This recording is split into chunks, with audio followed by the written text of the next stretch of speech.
ವಾಗಿ ಹಲವಾರು ನಾಯಕರುಗಳನ್ನು ಬೆಳೆಸಿರ್ತಾರೆ. ಉದ್ಯಮಿಯಾಗಿ ದೇಶದ ಸೇವೆಯನ್ನು ಮಾಡಿರ್ತಾರೆ. ಈ ಥರದವ್ರನ್ನ ನೆನಪು ಮಾಡಿಕೊಳ್ಳುವಂಥದ್ದು ನಮ್ಮ ಕರ್ತವ್ಯ. ಆ ದೃಷ್ಟಿಯಿಂದ ತಾವು ಈ ಸಂತಾಪ ಸೂಚನೆಯನ್ನು ತಂದಿದ್ದೀರಾ. ಕಳೆದ ಅಧಿವೇಶನ ಈ ಅಧಿವೇಶನ ಮಧ್ಯೆ ಹಲವಾರು ಜನ ನಮ್ಮ ಜೊತೆಯಲ್ಲಿ ಕೆಲಸ ಮಾಡಿದವರು ಕೂಡ, ಮಂತ್ರಿಗಳಾಗಿ ಶಾಸಕರಾಗಿ ಕೆಲಸ ಮಾಡಿದವರು, ಉದ್ಯಮಿಗಳಾಗಿ ಸಮಾಜದಲ್ಲಿ ಕೆಲಸ ಮಾಡಿದವರು ನಮ್ಮ ಮಧ್ಯೆ ಇವತ್ತಿಲ್ಲ. ಪ್ರಮುಖವಾಗಿ ಮನೋಹರ್ ತಹಸೀಲ್ದಾರ್ ಅವರು ಕೂಡ ನಾನು ಶಾಸಕನಾಗಿದ್ದಾಗ ಇಲ್ಲಿ ಶಾಸಕರಾಗಿ ಮಂತ್ರಿಗಳಾಗಿ ಕೆಲಸ ಮಾಡಿದ್ದಾರೆ. ಸೊ ಹಾನಗಲ್ ವಿಧಾನಸಭೆಯಲ್ಲಿ ಬಹಳಷ್ಟು ವರ್ಷಗಳ ಕಾಲ ಶಾಸಕರಾಗಿದ್ದಾರೆ. ಅಲ್ಲಿ ನಮ್ಮ ಉದಾಸಿಯವರು ಕೂಡ ಅಲ್ಲೇ ಇದ್ದರು. ಅವರು ಈಗ ನಮ್ಮ ಮಧ್ಯೆ ಇಲ್ಲ. ಸಾಮಾನ್ಯವಾಗಿ ಇವರಿಬ್ಬರ ಮಧ್ಯೆನೇ ಫೈಟು, ಪಾರ್ಟಿ ಅನ್ನೋದಕ್ಕಿಂತ ಇವರಿಬ್ಬರ ಮಧ್ಯೆನೇ ರೆಗ್ಯುಲರ್ ಫೈಟ್ ನಡೀತಾ ಇತ್ತು. ಅವರು ಕೆಲವು ಬಾರಿ ಗೆದ್ದಿದ್ದಾರೆ, ಇವರು ಕೆಲವು ಬಾರಿ ಗೆದ್ದಿದ್ದಾರೆ. ಉಪಸಭಾಧ್ಯಕ್ಷರಾಗಿ ಕೆಲಸ ಮಾಡಿರೋದು ನಾನು ನೋಡಿದ್ದೀನಿ. ಕೆಲವು ದಿನ ನಮ್ಮ ಪಕ್ಷದಲ್ಲೂ ಕೂಡ ಕೆಲಸ ಮಾಡಿದರು. ಸೊ ಇವತ್ತು ಮೊನ್ನೆ ತಾನೇ ಅವರು ಈ ಒಂದು ನಿಧನದ ಸುದ್ದಿ ನಾವು ಕೇಳಿದಿರಿ. ಸನ್ಮಾನ್ಯ ಬಸವರಾಜ ಬೊಮ್ಮಾಯಿಯವರು ಕೂಡ ಸಂದರ್ಭದಲ್ಲಿ ಹೋಗಿ ಸಂತಾಪ ಸೂಚನೆಯನ್ನು ಮಾಡಿದ್ದಾರೆ. ನಾನು ಸಹ ಅವರಿಗೆ ನನ್ನ ಸಂತಾಪವನ್ನು ತಿಳಿಸ್ತಾ ಇದ್ದೀನಿ.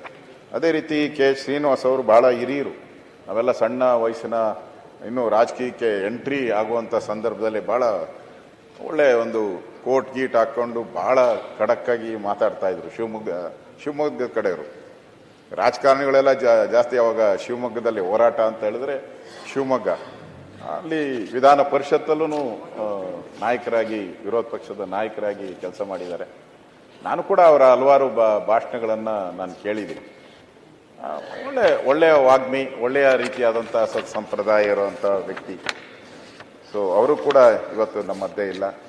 ಅವ್ರಿಗೂ ನನ್ನ ಸಂತಾಪ. ಅದೇ ರೀತಿ ಬಸವರಾಜ್ ಅವರು ವಿಧಾನಸಭೆಯ ಮಾಜಿ ಸದಸ್ಯರು, ಅರಸೀಕೆರೆ ಜನಿಸಿದ್ರು. ಅವರು ಕೂಡ ನಮ್ಮ ವಿಧಾನಸಭೆ ಶಾಸಕರಾಗಿ ಇಲ್ಲಿ ಕೆಲಸ ಮಾಡಿದ್ದಾರೆ. ಅವ್ರಿಗೂ ಕೂಡ ನನ್ನ ಸಂತಾಪವನ್ನು ಸೂಚಿಸ್ತಾ ಇದ್ದೀನಿ. ಲಕ್ಷ್ಮೀನಾರಾಯಣ್ ಅವರು ನಮ್ಮ ಪಾರ್ಟಿಯಲ್ಲಿ ಸದಸ್ಯರಾಗಿದ್ದರು, ವಿಧಾನಸಭಾ ಸದಸ್ಯರು. ಅವರು ಜೆ ಪಿ ನಗರದಲ್ಲಿ ವಾಸ ಇದ್ದರು. ನಾನು ಕೂಡ ಮೊನ್ನೆ ಅವ್ರು ತೀರೋದಾಗ ಅವ್ರ ಮನೆಗೆ ಹೋಗಿ ಅವರ ಕುಟುಂಬಕ್ಕೆ ಸಾಂತ್ವನ ಹೇಳಿ ಬಂದಿದ್ದೀನಿ. ನಾನು ಕೂಡ ಅವರು ಒಂದು ಬಾರಿ MLA ಆದಮೇಲೆ ಅವರು ಈ ರಾಜಕೀಯ ಬೇಡ ಅಂತೇಳಿ ಒಂದು ಬಿಸ್ನೆಸ್ ಮಾಡಿ ಕನ್ಸ್ಟ್ರಕ್ಷನ್ ಕಂಪನಿಯನ್ನು ಓಪನ್ ಮಾಡಿ ನಮ್ಮ ಪದ್ಮನಾಭ ನಗರದಲ್ಲಿ ಹತ್ತಿರನೇ JP ನಗರದಲ್ಲಿ ವಾಸ ಇದ್ದರು. ಅವರು ನಿಧನ ಆದಾಗ ನಾನು ಸುದ್ದಿ ತಿಳಿತು. ನಾನು ಹೋಗಿ ಅಲ್ಲಿ ಅವರ ಮನೆಯಲ್ಲಿ ಅವರಿಗೆ ಸಂತಾಪವನ್ನು ಹೇಳಿ ಬಂದಿದ್ದೀನಿ. ಅದೇ ರೀತಿ ವೆಂಕಟರೆಡ್ಡಿ ಮುದ್ನಾಳ್ ಅವರು ಕೂಡ ಈ ಸದನದ ಸದಸ್ಯರಾಗಿ ಯಾದಗಿರಿಯಲ್ಲಿ ಜನಿಸಿದ್ರು, ಕೃಷಿಕರಾಗಿ ಕೆಲಸ ಮಾಡಿದ್ದಾರೆ. ನೇರ ನುಡಿಯ ವ್ಯಕ್ತಿಯಾಗಿದ್ದರು. ಅವರ ಒಂದು ಸಾವಿಗೆ ಕೂಡ ನಾನು ಸಂತಾಪ ಸೂಚಿಸ್ತೀನಿ. ಪ್ರಮುಖವಾಗಿ ರತನ್ ಟಾಟಾ ಅವರು, ಈಗಾಗಲೇ ಮಾನ್ಯ ಮುಖ್ಯಮಂತ್ರಿಗಳು ಅದರ ಬಗ್ಗೆ ಹೇಳಿದ್ದಾರೆ. ಅವರು ಕೈಗಾರಿಕೋದ್ಯಮಿ ಅನ್ನೋದಕ್ಕಿಂತನೂ ಕೂಡ ಅವರಿಗೆ ಪದ್ಮಭೂಷಣ ಕೊಟ್ಟಿದ್ದಾರೆ, ಪದ್ಮವಿಭೂಷಣ ಕೊಟ್ಟಿದ್ದಾರೆ. ಅದು ಕೇಂದ್ರ ಸರ್ಕಾರ ಕೊಡುವಂಥ ಒಂದು ಗೌರವ ಪದವಿ. ಅದಕ್ಕಿಂತ ನನಗನ್ಸೋದು ಅವರು ಭಾರತದ ಜನಗಳ ಮನಸ್ಸಲ್ಲಿ ಅವರಿಗೆ ಪದ್ಮಭೂಷಣ ಸಿಕ್ಕಿದೆ. ಅವರಿಗೆ ಇಡೀ ಭಾರತದ ಜನ, ನಮ್ಮ ದೇಶದಲ್ಲಿ ಉದ್ಯಮಿಗಳಿಗೇನು ಕಡಿಮೆ ಇಲ್ಲ, ಬಿಸ್ನೆಸ್ ಮ್ಯಾನ್ಗೇನು ಕಡಿಮೆ ಇಲ್ಲ. ಸಾವಿರಾರು ಜನ, ಲಕ್ಷಾಂತರ ಜನ ಬಿಸ್ನೆಸ್ ಮ್ಯಾನ್ಗಳು ಬಂದಿದ್ದಾರೆ, ಹೋಗಿದ್ದಾರೆ. ಕೆಲವರು ಲಾಭ ಮಾಡಿ ಅವರ ಮುಂದಿನ ಜನಾಂಗಕ್ಕೆ, ಅವ್ರ ಜನಾಂಗಕ್ಕೆ ಕೊಟ್ಟೋಗಿದ್ದಾರೆ. ಅವರ ಮಕ್ಕಳು ಮರಿ ಎಲ್ಲ ಕೊಟ್ಟೋಗಿದ್ದಾರೆ. ಆದರೆ ಈ ಟಾಟಾ ಅವರು ಆ ಥರ ಅಲ್ಲ. ಅವರು ಅವರ ಬಂದಂಥ ಲಾಭದಲ್ಲಿ ಹೆಚ್ಚಿನ ಭಾಗವನ್ನು ಈ ಸಮಾಜಕ್ಕೆ ಕೊಟ್ಟಿದ್ದಾರೆ. ಅದಕ್ಕೆ ಇಡೀ ನಾವು ನೋಡೋದಲ್ಲ, ಎಲ್ಲ ಚಾನಲಲ್ಲಿರ್ಬೋದು, ಎಲ್ಲ ಪತ್ರಿಕೆಗಳಲ್ಲಿರ್ಬೋದು, ಅವತ್ತು ಅವರು ತೀರೋದಂಥ ಸಂದರ್ಭದಲ್ಲಿ ಎಲ್ಲರೂ ಕಣ್ಣೀರನ್ನು ಹಾಕಿದ್ದಾರೆ. ಎಸ್ಪೆಷಲಿ ಬೆಂಗಳೂರಿಗಂತೂ ಅವ್ರನ್ನ ನಾವು ನೆನಪು ಮಾಡ್ಕೊಳ್ಳೇಬೇಕು. ಇವತ್ತು ಟಾಟಾ ಇನ್ಸ್ಟಿಟ್ಯೂಟ್ ಹೊಂದಿದೆ ಅಂತ ಹೇಳಿದ್ರೆ, ಇವತ್ತು ವಿಶ್ವ ಮಟ್ಟದಲ್ಲಿ ಟಾಟಾ ಇನ್ಸ್ಟಿಟ್ಯೂಟು, ಬೆಂಗಳೂರಿನ ಟಾಟಾ ಇನ್ಸ್ಟಿಟ್ಯೂಟು ವಿಶ್ವ ಮಟ್ಟದಲ್ಲಿ ಪ್ರಖ್ಯಾತಿಯಾಗಿದೆ. ನನಗೆ ಗೊತ್ತಿರೋ ಪ್ರಕಾರ, ಅದು ಸರಿನೋ ತಪ್ಪು, ಅವರು ಒಂದ್ಸರಿ ಹಡಗಲ್ಲಿ ಪ್ರಯಾಣ ಮಾಡಬೇಕಾದ್ರೆ ಅಲ್ಲಿ ಸ್ವಾಮಿ ವಿವೇಕಾನಂದರು ಎಲ್ಲಿಗೆ ಹೋಗ್ತಾ ಇದ್ದೀರಾ ಅಂತ. ಸೊ ನಮ್ಮಲ್ಲಿ ಭಾರತದಲ್ಲಿ ರಿಸರ್ಚ್ ಮಾಡುವಂಥ ಒಂದು ವ್ಯವಸ್ಥೆ ಇಲ್ಲ, ಅದಕ್ಕೆ ವಿದೇಶಕ್ಕೆ ಹೋಗ್ತಾ ಇದ್ದೀನಿ, ಅಲ್ಲಿ ರಿಸರ್ಚ್ ಮಾಡುವಂಥ ಫೆಸಿಲಿಟಿ ಇದೆ, ಅದಕ್ಕೋಸ್ಕರ ನಾನು ಹೋಗ್ತಾ ಇದ್ದೀನಿ ಸ್ಟೀಲ್ಗೆ ಸಂಬಂಧಪಟ್ಟಂತೆ. ಆಗ ಅವ್ರು ಹೇಳ್ತಾರೆ ಯಾಕೆ ಭಾರತದಲ್ಲೇ ನೀವು ಮಾಡಬಾರ್ದು ಅಂತ. ಆಗ ಸ್ವಾಮಿ ವಿವೇಕಾನಂದ ಅವರು ಮೈಸೂರು ಮಹಾರಾಜರ ಹತ್ರ ಮಾತಾಡಿ ಜಾಗ ಕೊಟ್ಟರು. ಇವತ್ತು ಅಲ್ಲಿ ಟಾಟಾ ಇನ್ಸ್ಟಿಟ್ಯೂಟ್ ಬಂದಿದೆ. ನಮ್ಮ ಪದ್ಮನಾಭನಗರದಲ್ಲಿ ಟಾಟಾ ಸಿಲ್ಕ್ ಫಾರ್ಮ್ ಇದೆ. ಆ ಕಾಲದಲ್ಲೇ ಸಿಲ್ಕ್ ಬಗ್ಗೆ ಒಂದು ಟೆಕ್ನಾಲಜಿಯನ್ನು ಕ್ರಿಯೇಟ್ ಮಾಡುವಂಥ ಒಂದು ಸಿಲ್ಕ್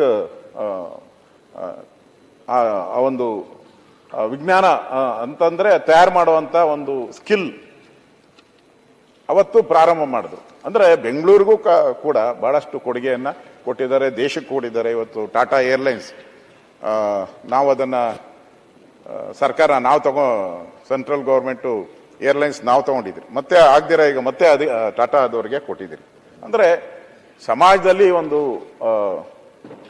ಬಿಸ್ನೆಸ್ ಮ್ಯಾನ್ ಆದರೂ ಕೂಡ ಒಂದು ಒಳ್ಳೆಯ ಕೀರ್ತಿಯನ್ನು ಈ ಸಮಾಜಕ್ಕೆ ಕಾಣಿಕೆಯನ್ನು ಕೊಟ್ಟಿದ್ದಾರೆ. ಅವರಿಗೆ ನನ್ನ ಸಂತಾಪವನ್ನು ಸೂಚನೆ ಮಾಡ್ತಾ ಇದ್ದೀನಿ. ಅದೇ ರೀತಿ ಸೈಯದ್ ಶಹಾಬ್ ಖುಸ್ರೋ ಹುಸೇನಿ ಅವರು ಕೂಡ ಕಲಬುರಗಿ ನಗರದ ಧಾರ್ಮಿಕ ಕೇಂದ್ರವಾದಂಥ ಖಾಜಾ ಬಂದಾ ನವಾಜ್ ದುರ್ಗಾ ಸೂಫಿ ಸಂತ ಸೈಯದ್ ಶಾ ಖುಸ್ರೋ ಹುಸೇನಿ ಇವರು ಖಾಜಾ ಬಂದಾ ನವಾಜ್ ವಿಶ್ವವಿದ್ಯಾಲಯದ ಸ್ಥಾಪಕರಾಗಿ ಕುಲಪತಿಗಳಾಗಿ ಕೆಲಸ ಮಾಡಿದ್ದಾರೆ. ಸಮಾಜಮುಖಿಯಾಗಿ ವಿದ್ಯಾಭ್ಯಾಸದಲ್ಲಿ ಕೆಲಸ ಮಾಡಿದ್ದಾರೆ. ಶಿಕ್ಷಣಕ್ಕೆ ಆದ್ಯತೆ, ಅಕ್ಷರಕ್ಕೆ ಆದ್ಯತೆಯನ್ನು ಕೆಲಸ ಮಾಡಿದ್ದಾರೆ. ಸೊ ಅವ್ರಿಗೂ ಕೂಡ ಕರ್ನಾಟಕ ರಾಜ್ಯೋತ್ಸವ ಪ್ರಶಸ್ತಿಯನ್ನು ಸಹ ಕೊಟ್ಟಿದೆ. ಇವರೆಲ್ಲರೂ ಕೂಡ ಕಳೆದ ವಿಧಾನಸಭೆ ಈ ನಮ್ಮ ಮಧ್ಯೆ ಇಲ್ಲ. ಅವರ ಎಲ್ಲ ಕುಟುಂಬಗಳಿಗೂ ಈ ದುಃಖವನ್ನು ಭರಿಸುವಂಥ ಶಕ್ತಿಯ ಭಗವಂತ ನೀಡಲಿ ಅಂತ ಪ್ರಾರ್ಥನೆಯನ್ನು ಮಾಡ್ತಾ ಇದ್ದೀನಿ.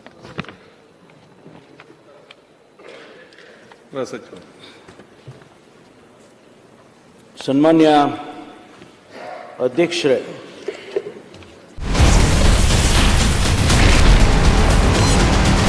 Ashwavega English News. Coming soon. Your channel, your voice, your trust.